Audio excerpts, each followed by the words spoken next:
ओम साई राम। श्री साई सचरित्र अध्याय 1 वंदना। पुरातन पद्धति के अनुसार श्री हेमाडपंत श्री साई चरित्र का आरंभ वंदना द्वारा करते हैं। प्रथम श्री गणेश को साष्टांग नमन करते हैं, जो कार्य को निर्विघ्न समाप्त कर उसको यशस्वी बनाते हैं, और कहते हैं कि श्री साई ही गणपति हैं।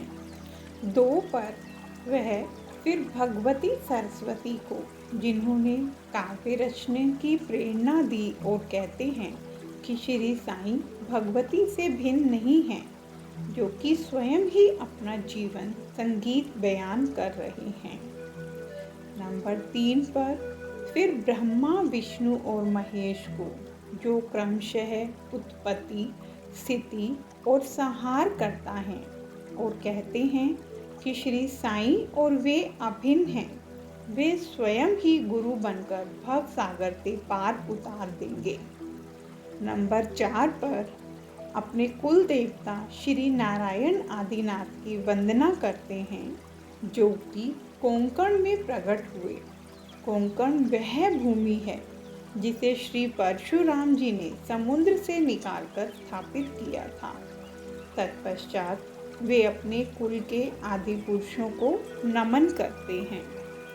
नंबर 5 फिर श्री भारद्वाज मुनि को, जिनके गोत्र में उनका जन्म हुआ। पश्चात उन ऋषियों को तथा आधुनिक संतों को नमन करते हैं। 6 पर फिर अपने पितामह सदाशिव, पिता रघुनाथ और माता को, जो उनके बचपन में ही गत हो गई थी। फिर अपनी चाची को, जिन्होंने उनका भरण पोषण किया, और अपने प्रिय ज्येष्ठ भ्राता को नमन करते हैं। 7 पर फिर पाठकों को नमन करते हैं, जिनसे उनकी प्रार्थना है कि वे एकाग्रचित होकर कथामृत का पान करें।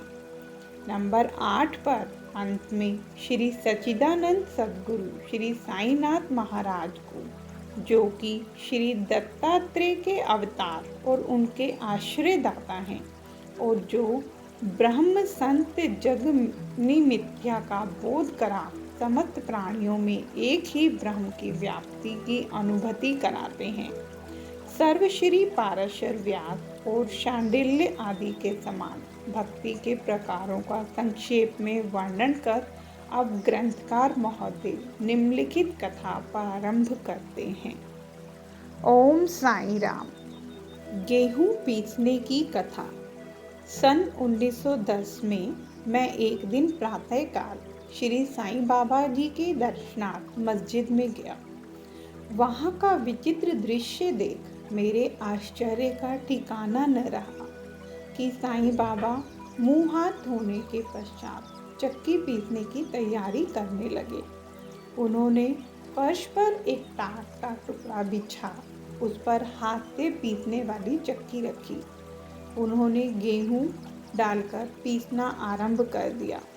मैं सोचने लगा कि बाबा के चक्की पीसने से क्या लाभ है। उनके पास तो कोई है भी नहीं, और वे अपना निर्वाह भी भिक्षावृत्ति द्वारा ही करते हैं। इस घटना के समय वहां उपस्थित अन्य व्यक्तियों की भी ऐसी ही धारणा थी, परंतु उनसे पूछने का साहस किसे था। बाबा के चक्की पीसने का समाचार शीघ्र ही सारे गांव में फैल गया, और उनकी यह विचित्र लीला देखने हेतु तत्काल ही नर नारियों की भीड़ मस्जिद की ओर दौड़ पड़ी। उनमें से 4 निडर स्त्रियां भीड़ को चीरती हुई ऊपर आईं, और बाबा को बलपूर्वक वहां से हटाकर उनके हाथ से चक्की का खूंटा छीनकर तथा उनकी लीलाओं का गायन करते हुए उन्होंने गेहूं पीसना प्रारंभ कर दिया। पहले तो बाबा क्रोधित हुए, परंतु फिर उनका भक्ति भाव देख वे शांत होकर मुस्कुराने लगे। पीसते पीसते उन स्त्रियों के मन में ऐसा विचार आया कि बाबा के न तो घर द्वार है, और न इनके कोई बाल बच्चे हैं, तथा न कोई देखरेख करने वाला ही है। वे स्वयं भिक्षावृत्ति द्वारा ही अपना निर्वाह करते हैं। अतः उन्हें भोजनादि के लिए आटे की आवश्यकता ही क्या है। बाबा तो परम दयालु हैं।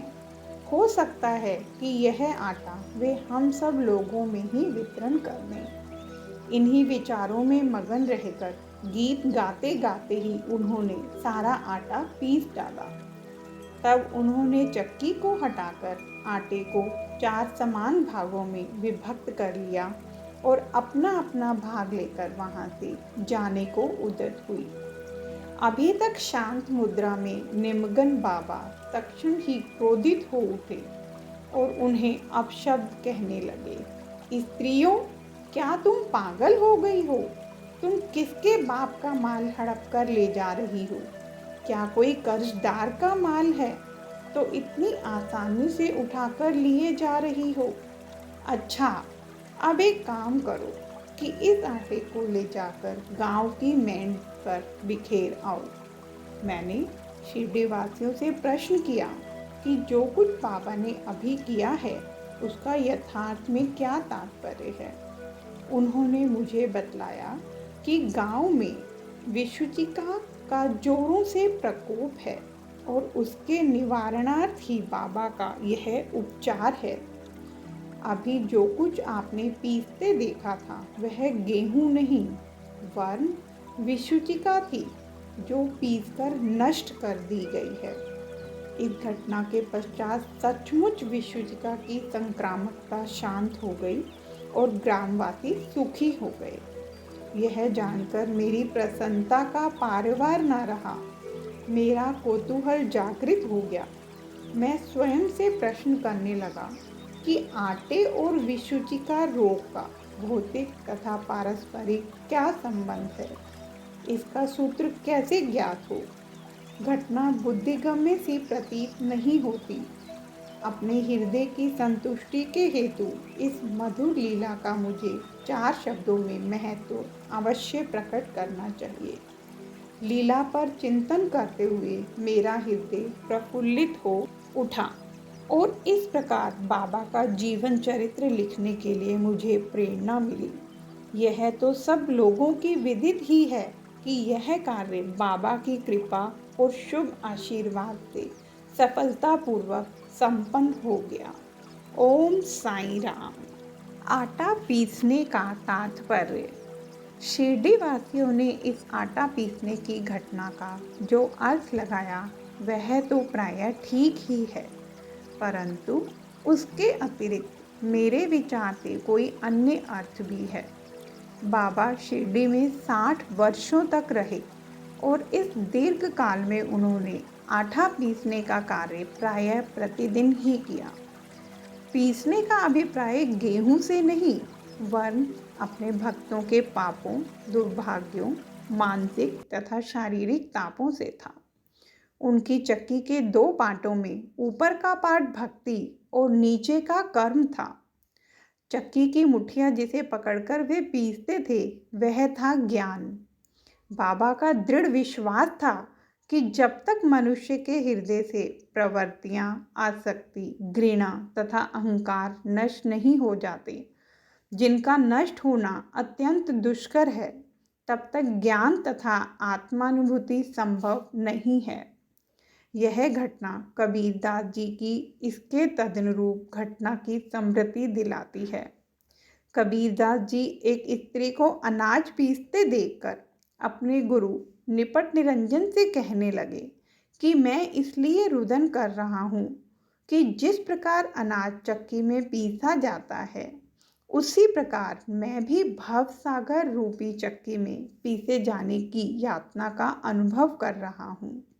उनके गुरु ने उत्तर दिया कि घबराओ नहीं, चक्की के केंद्र में जो ज्ञान रूपी दंड है उसी को दृढ़ता से पकड़ लो। जिस प्रकार तुम मुझे करते देख रहे हो उससे दूर मत जाओ, बस केंद्र की ओर ही अग्रसर होते जाओ और तब यह निश्चित है कि तुम इस भवसागर रूपी चक्की से अवश्य ही बच जाओगे। ओम साईं राम।